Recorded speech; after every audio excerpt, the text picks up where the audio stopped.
Hey everyone, how it goes, and welcome back to Computer Science 145. Today, we're going to continue discussing classes and objects.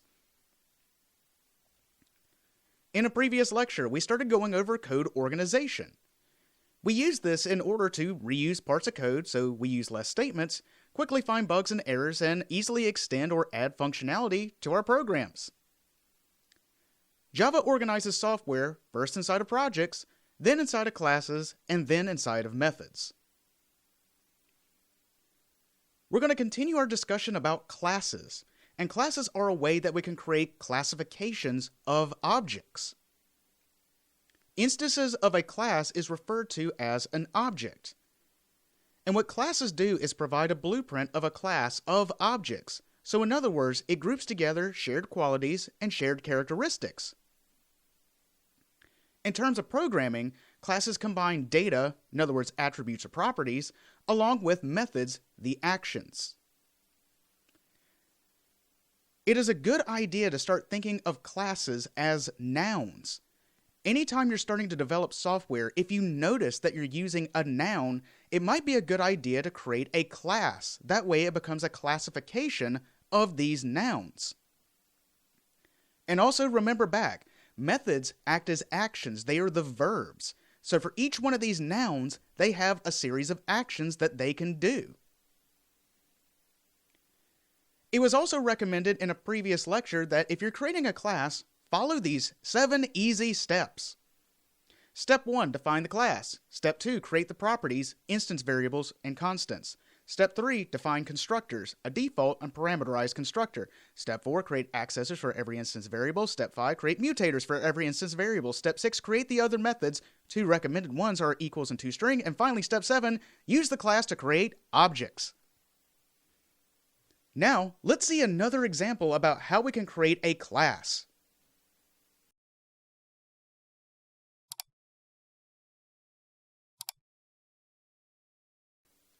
In a previous lecture, we went over how to create a class called a cat. And we also showed how we can use that code to dynamically allocate instances called objects in order to create those cats. Well, today what we're going to do is expand our horizons a little bit. Maybe we just don't have cats. Maybe we have other types of pets. So what we're going to do is create a manager to keep track of all the pets that we have. Well, as I keep saying this, I recognize that pet is a noun. This tells me that this might be a good class to create, because we can have several types of instances of these different pets. So if we create this class, this classification called pet, we can then create the objects from that class. So let's first start out. Step 1, we need to define the class pet. How I'm going to do that is create the class, name it pet. And now we've done step 1. We have defined the class, public class pet. The next thing I'm going to do is put my name at the top here. And also, as I go along with this, I'm going to put down each one of the steps. So this is step 1, define the class. Now we have step 2. Create the properties. Now the properties could be instance variables or constants. We're going to focus more on the instance variables. This is the information that's associated with each one of the instances of a pet. So in other words, what information do we want to keep track of for every one of these pets? Well, thinking about it, I need to keep track of the pet's name. So what I'm going to do is create an instance variable for the pet's name. Now, instance variables, their scope should be private. We want to safeguard this information. We want to hide it away and make sure that if we're going to modify this information, that it follows our guidelines. The idea of information hiding is called encapsulation, and it's one of the first principles of object-oriented programming. So going back to this, we need to create a name. So what type should the name be? Well, it makes sense to create a string and use the identifier name. Thinking about this some more, another property I should keep track of is private int age. How old is the pet? Now, thinking about this a little more, another property I should keep track of is private double weight. And now, as I'm thinking about this further, keeping track of the name, age, and the weight is important, but I also should keep track of whatever the type of pet it is. Now, I know the scope should be private, but what should the pet type be? It would make sense to create a string. But hold on a second. Maybe there's only a certain number of types of pets that I could have. Now, a string could be anything, but if I have a set number of types this could be, then let me introduce a brand new concept.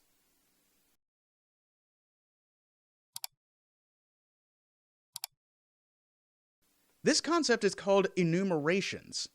Now, an enumeration, or an enum, is a special kind of class that only contains constant values. Now, it's a good idea to use this when creating a type that only has a set number of potential values. As I said before, there's only a couple of types of pets that I could have. So while I could use a string, it makes more sense to use an enumeration instead. Now, when creating enumerations, they're just like classes, and it's good programming practice to create them in a separate Java file. So much like classes, you start out with public in its own file, but instead of class, you use the reserved word enum followed by its identifier. Then inside the body of the class, in other words, inside the curly braces, you have each one of the values separated by a comma. Now remember, an enumeration contains constant values, so all these values should be capitalized just like other constants. Now, as an enumeration is a special kind of class, it doesn't require construction, and you can access the values simply by using the dot. So whenever we are going to use an enumeration, we set it up just like any other variable. We use the enum identifier followed by an ID, and then if we're assigning this to one of those values, we use the enum identifier, the enum's name, dot, and whatever the value is. Once again, enumerations are excellent to use when you know a type only has a set number of values. We could have used a string. However, since we know this can only be a certain number of values, we can use an enumeration to do this much easier with less error checking, and in fact, it's a little faster and practical efficiency than checking the values of a string. Now with that being said, let's create an enumeration.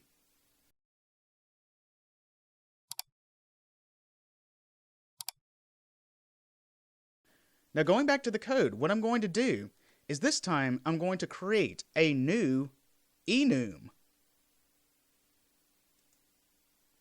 Now what's this enum's identifier going to be? Pet type.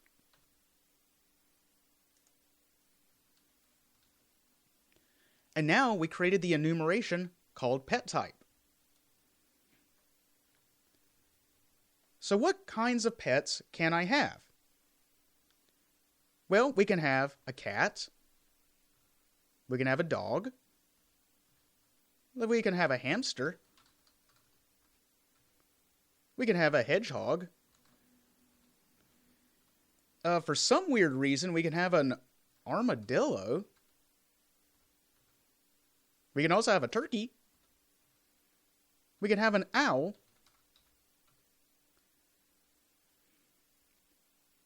And the strange thing is, we can also have another kind of pet, even if we don't really know its type.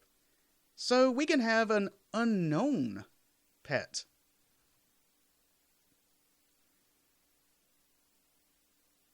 So these are the types of pets that I could have.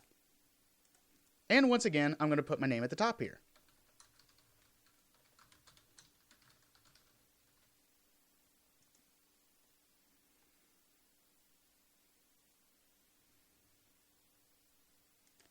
Now going back to my pet class, now what I'm going to do is use that enumeration. I'm going to create a private. Now the type is pet type. And I'm going to use the identifier type.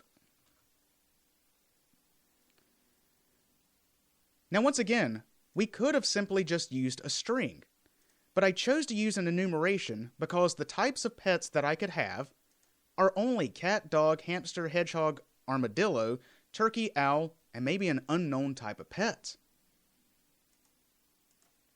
You'll see in a little bit that this makes it a lot easier when we get to error checking, and also once again, in practical efficiency, checking the values of an enumeration can be faster than checking the values of a string.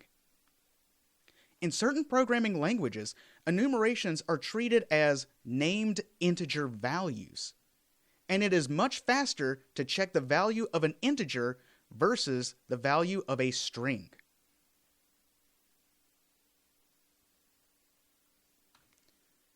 Now, let's get to step 3, create constructors. Constructors are a very special kind of method. They're usually public, they do not have a return type, and the identifier of a constructor has to match the identifier of a class, so public, pet. Now there's two types of constructors that I recommend creating. One is called the default constructor. First of all, the default constructor has no parameters, and its goal is to set each one of the instance variable values to some default correct value. So I'm going to use the reserved word this. This is considered the self-referential pointer. It basically references this instance's variables or also this instance's methods. We're going to worry about instance variables, so I'm going to call this .name, and I'm going to set the pet's name to none at first. Then this .age, we can set that to 0. This .weight is equal to 1.0. And this .type is equal, well, now we have to pick a default pet type.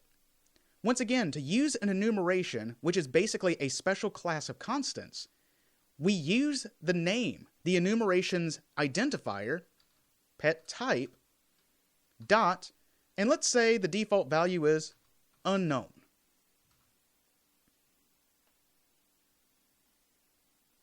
And there we go. That's our default constructor.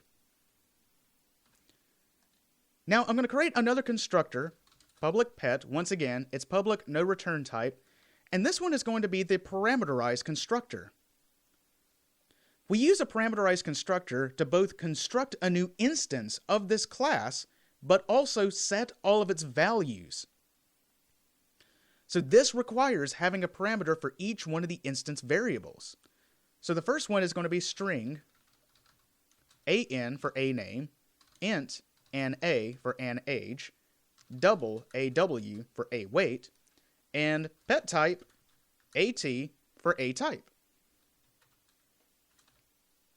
I'm going to come back and rewrite this, but for now I'm going to write a to-do use mutators. If we are constructing a new instance of this pet, and we're giving all the values to be assigned here, we also need to check if those values are correct. This is something that we do inside of the mutator. So instead of doing the error checking inside of here, what I'm going to do is write the error checking inside the mutator and then just simply call the mutator.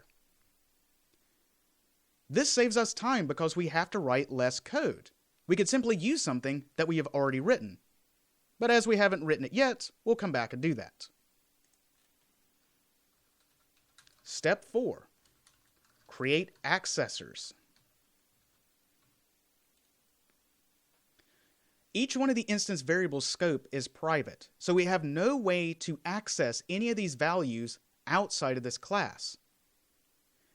Now, if we determine that we would like to give access to these values outside of the class, then we create an accessor for those values. For right now, we're going to create accessors for every one of the instance variables. Accessors are very formulaic. First, they're public.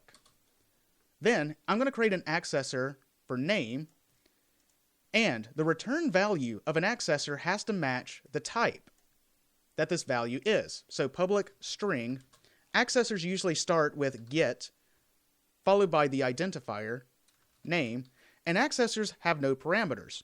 You don't need to give information to an accessor in order to get that information.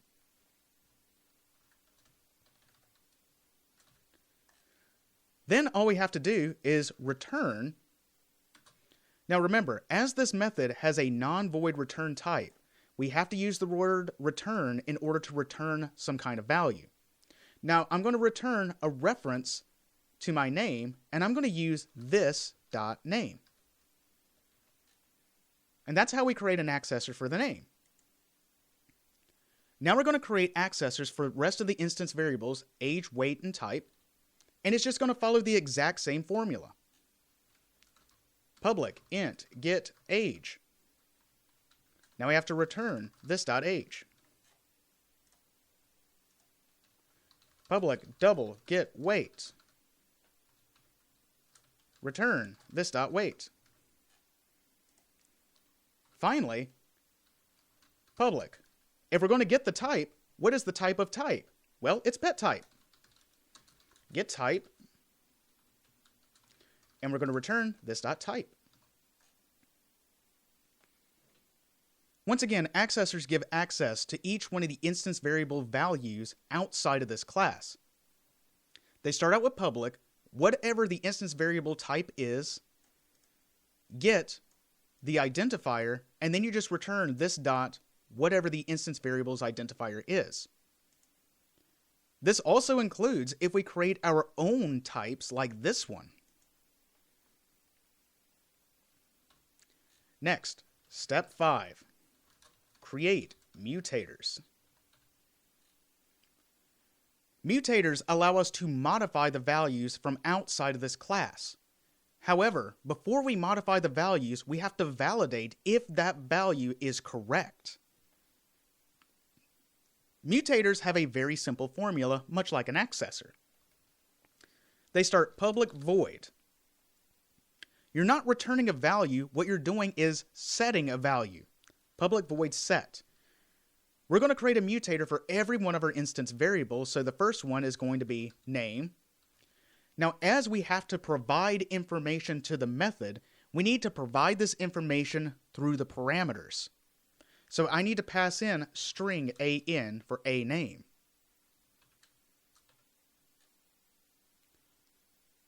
Now we're going to assume that you can name a pet whatever. However, there is something very special about this case. A string is a class type.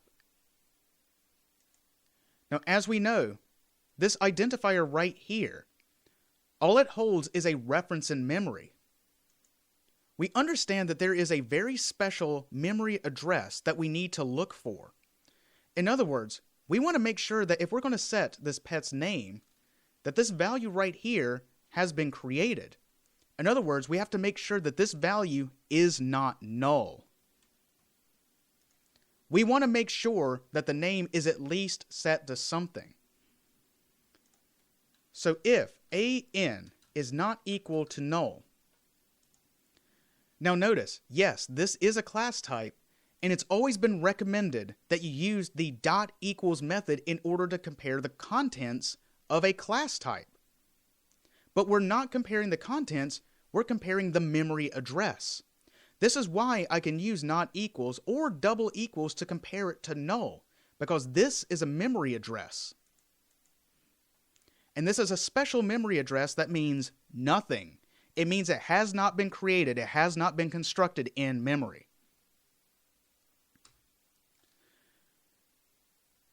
Now I'm going to do this in kind of a different way than you've seen before. I'm not going to put the curly braces, I'm simply going to write this.name is equal to an. In a previous lecture, it was recommended that anytime you write an if statement, an else if, an else, a while, a do while, and a for loop, that you put the curly braces to indicate the body of that type of statement. However, if there is exactly one statement inside the body of an if, an else if, an else, a while, a do while, or a for loop, then you can omit the curly braces. And I'm going to do this, that way we save some time in coding. Now the next thing I'm going to do is write else. Now if this was null, we want to make sure that the name is set to something. So let's just set it to the default value, this dot name is equal to none.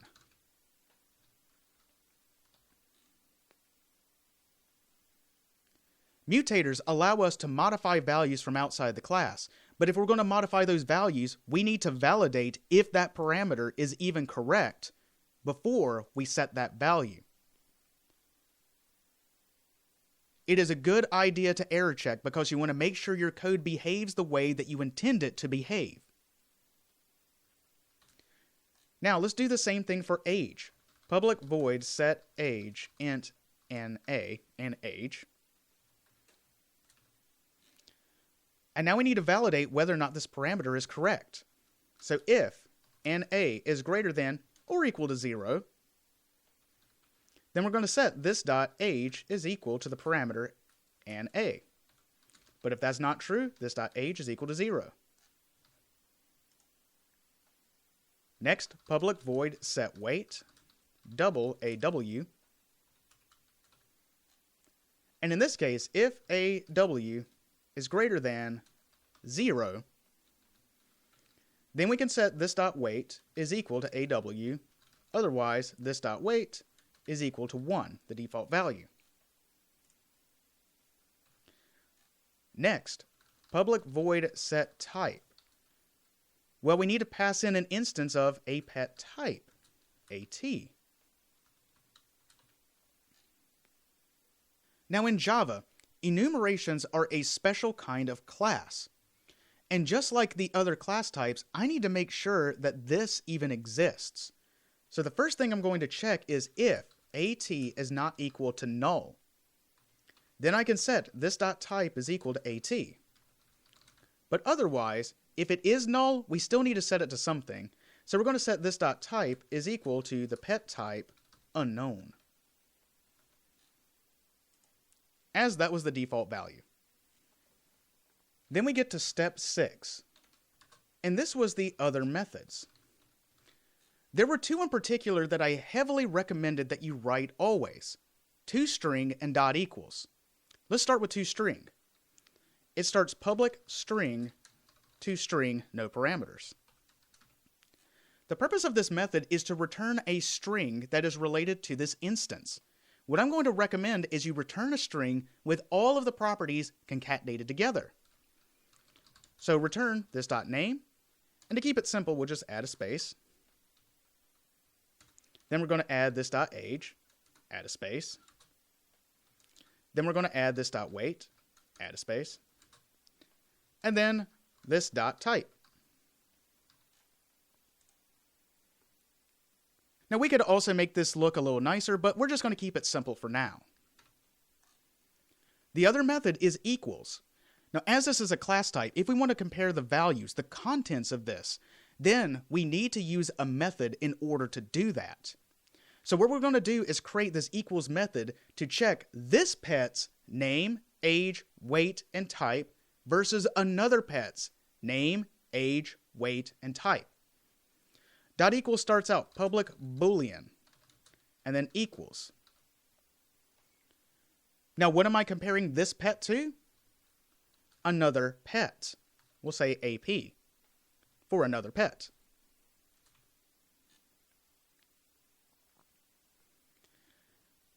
Now the way that we're going to do this is create a compound Boolean expression that checks all the properties. So first we're going to return. The very first check you need to make is just like every other class type.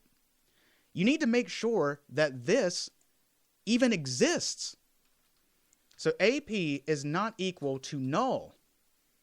If basically we're comparing this pet to nothing, then of course they're not equal.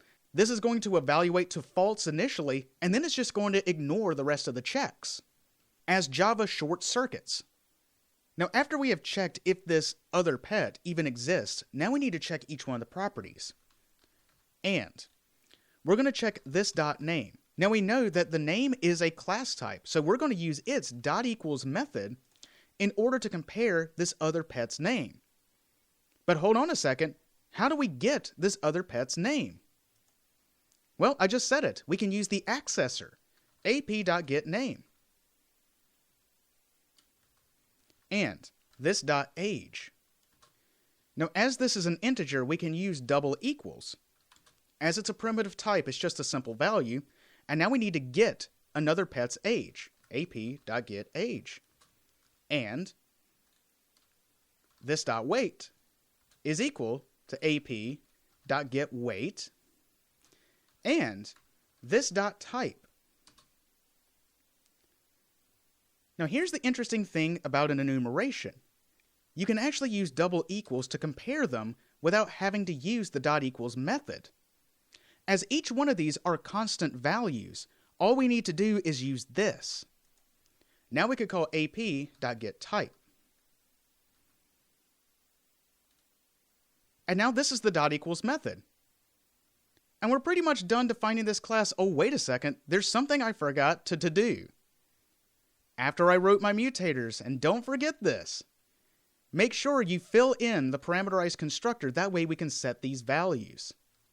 So going back to the parameterized constructor, this .setName, an, this .setAge, an a, this .setWeight, aw, and this .setType, at.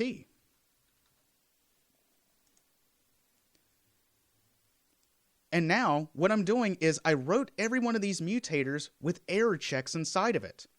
If I'm constructing this and also setting each one of these properties, I still have to error check. But as I've already written them inside the mutators, I don't need to rewrite them. I'm using the code that I have already written before in order to save myself from writing extra programming statements. Now, the other interesting thing about using this enumeration, not only can we use double equals, and as mentioned before, in terms of practical efficiency, it can be faster than checking a string. Let's take a look at this mutator one more time.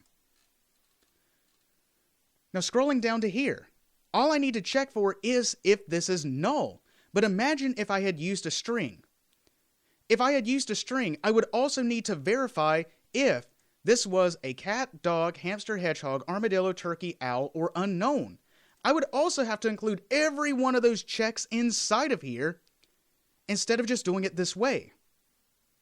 Enumerations are great for when you know that a certain property only has a certain number of values. It saves us time in error checking, but it also saves us time in practical efficiency when we have to check for these values. Now going back to the other methods. Now I'm just thinking about what are some other actions we should write inside of this pet class.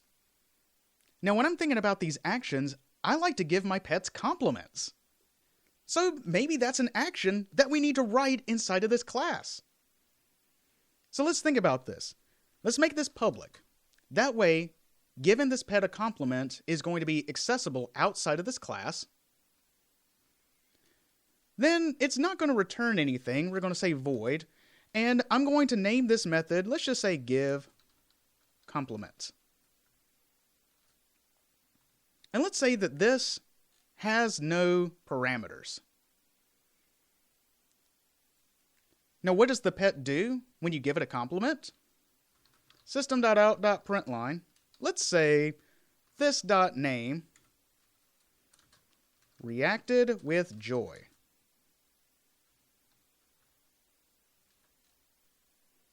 So with all of this written, what we can do now is step number 7, we can start creating instances of these pets. I'm going to create a separate class because we have these pets and they have pet types. But if I'm thinking about this, we also have a place that contains these pets. Well, that sounds like another noun. This feels like this should be another class. I'm going to go ahead and create a new class called pet place. And I'm going to include the main method, that way we have an entry point into the program. I'm going to remove this comment. I'm going to put a comment with my name.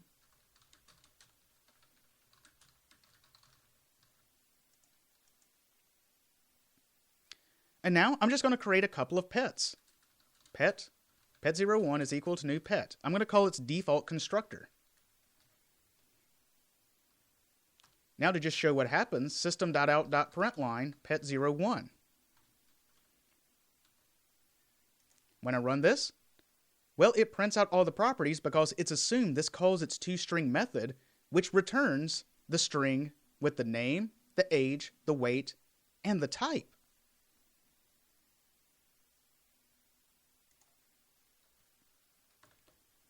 Now what happened here is when we constructed this, it replicated all of this code dynamically inside of memory. So all of this code that's inside of here just was replicated by simply calling this. Now I can create another instance, another object. Pet02 equals new pet. This time I'm going to use the parameterized constructor. I'm going to say, Mr. Flufferkins. Age is 7. Its weight, let's say 8.6. And the pet type is a cat, just like before. System.out.println pet02. Now let's see if this works. Sure enough, using the parameterized constructor, it set the name, the age, the weight, and the type. Now just to point this out again, by simply calling this, we have replicated all the code that's written inside of here again inside of here. We've created a new instance. We have dynamically allocated this new object inside of memory.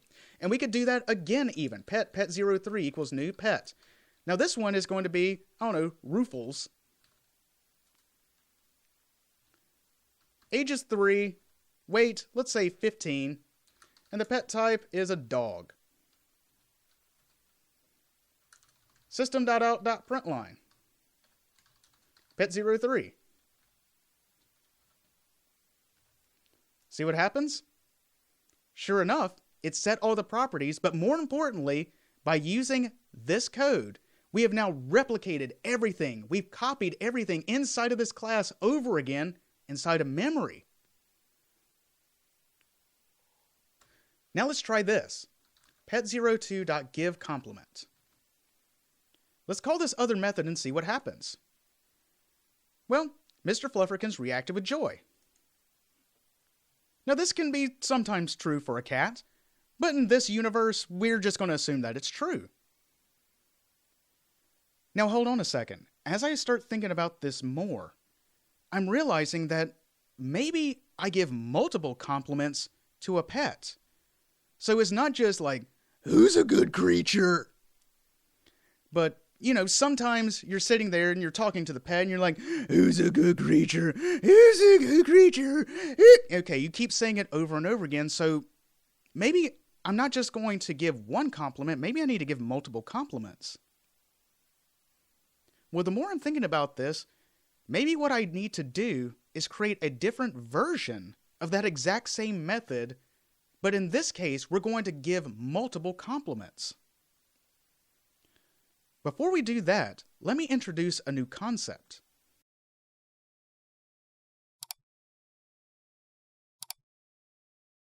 Now, first of all, a method's identifier, return type, and parameters is called the signature or the definition of a method.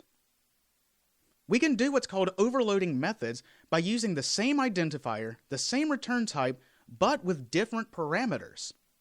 So in this case, what I'm going to do is not just give one complement, but give multiple compliments. How many compliments? Well, I need to pass that information in via a parameter. Let's see how that looks.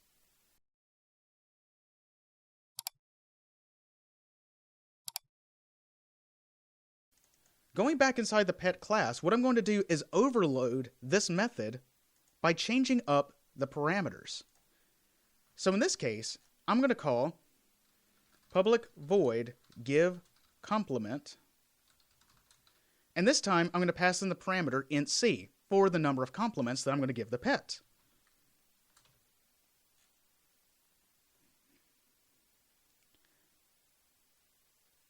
So as I'm going to give a certain number of these compliments, this feels like I need to loop this.